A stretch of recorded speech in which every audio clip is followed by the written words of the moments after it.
Yes, मेरे अच्छे number आए मुआज से, लेकिन पापा खुश होंगे मेरा रिजल्ट देखकर। पापा आगे। या अल्लाह मेरी मदद फरमाना।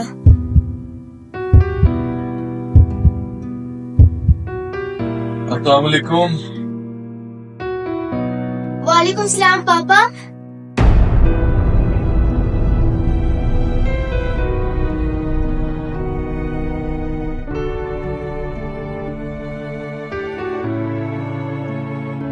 पापा हमारा रिजल्ट आ गया। रिजल्ट आ गया? क्या बना रिजल्ट का मेरा बेटा?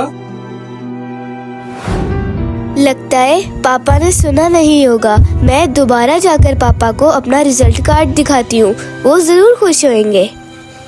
ओए मेरा बेटा, मेरा शेर बेटा, ओ माशाल्लाह इतना जबरदस्त रिजल्ट यार।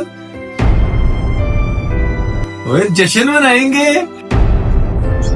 ओए खुशियां मनाएंगे हैं। आज पुप्पो को भी बुला लें, खाला को भी बुला लें, बड़ी पार्टी करेंगे हैं। जबरदस्त, क्या बात है तेरी।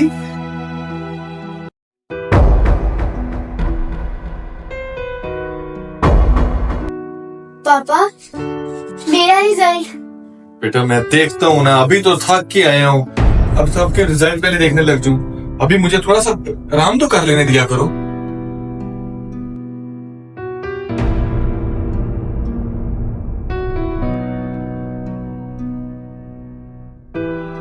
मम्मा, पापा ने मेरा रिजल्ट कार्ड नहीं देखा। क्यों? इधर बैठो मेरी बेटी। बेटा आपके पापा शुरू से बेटियों को पसंद नहीं करते। जब आप पैदा हुई थी ना, तब आपकी दादी और पापा ने बहुत शोर डाला था कि हमें बेटी नहीं चाहिए। बस उनके लिए हिदायत के लिए दुआ करो और सब्र करो मेरा बेटा। बख्तावर। जी पापा।